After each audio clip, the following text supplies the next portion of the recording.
Let's move down to settings and take a look at a couple things there. General settings are important because this is your site title, right? And the site title is up here. So when your website is open, it's going to have the site title up here, and in search results, it shows up right here. So it's very important to use your keywords in the site title.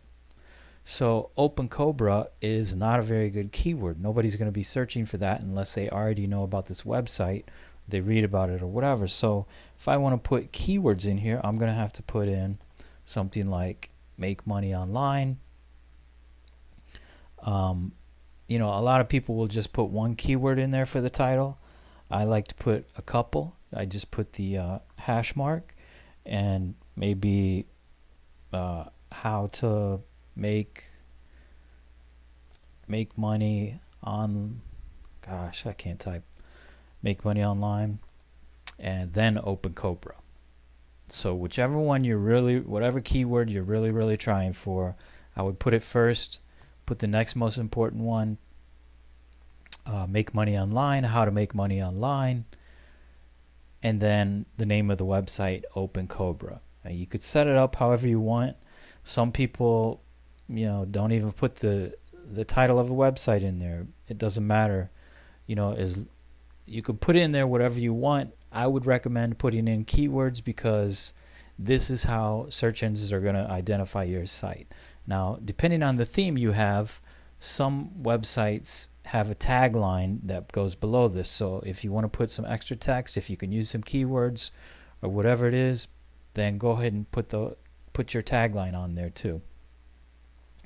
Typically I don't use it, but then once you do that, click Save Changes, and you'll notice if you go to the website, make money online, how to make money online, Open Cobra. So the title is up there, and that's what's going to show up in the search results, and the keywords are in there.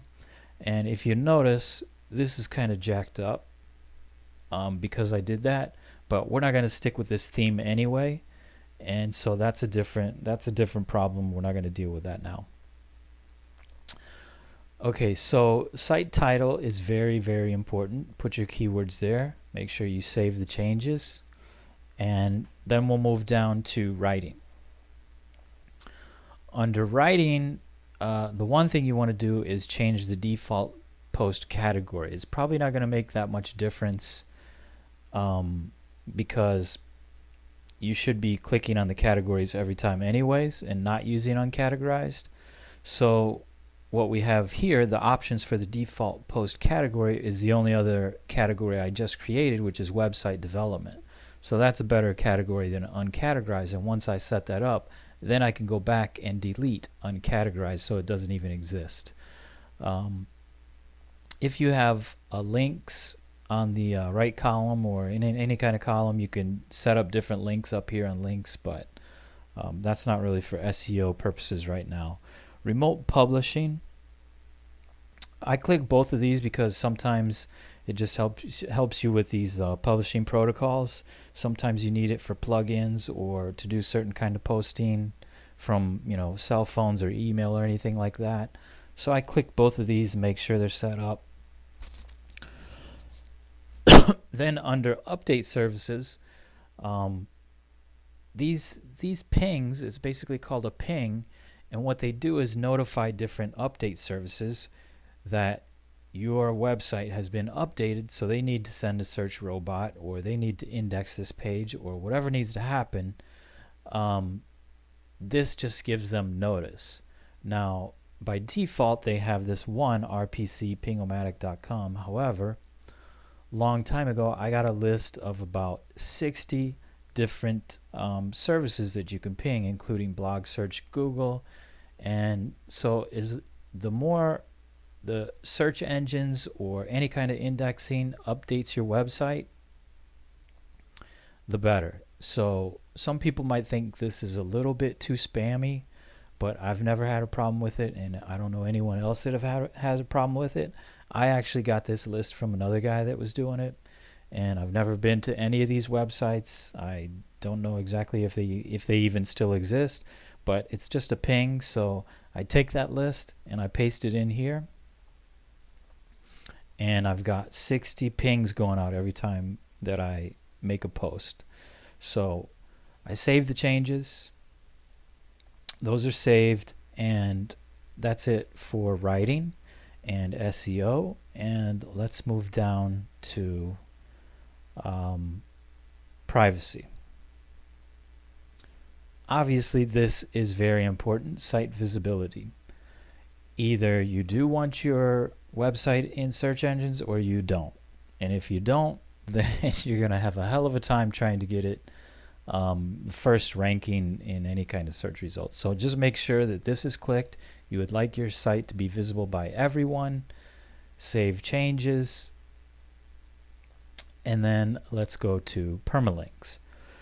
Permalinks are how your URL is displayed when you make a post. So for example, the default, if you make a post, it's going to give it a random number. Post equals 123. That's not what we want. We want keywords in our post, if at all possible, and closest to the main domain as we can get. So if you look at month and name, then it's going to have the year, it's going to have the month, it's going to have the post name. And the post name is whatever you put in your post title. So example, how to install WordPress, or how to optimize your website, your WordPress SEO, something like that. That's going to be the post name, so it's going to be up here in the URL after the year and the month. I like to keep it as short as possible because search engines don't always go 4 or 5 down as far as the forward slashes. So basically I click on month and name, then I click on custom structure, and I delete this from this forward slash mark to this forward slash to the percentage sign, and I delete it like that. And so the only thing is post name. So the URL for every post I have, which hopefully in the post name you use keywords, is going to be your website domain name, and then immediately after that is going to be the post name with your keywords, hopefully, if you do it like that. So I set it to custom structure. All I do is after I click on month and name, I delete that so that it has forward slash mark, percentage post name, percentage forward slash mark, save changes. So once you get that set up, then your WordPress site should be good to go as far as SEO. It's set up. Those are the minimum settings. There's a ton of different ways to set it up. People will argue for centuries about how to do it properly, what's the best way to do it, but this should get you started on the right track.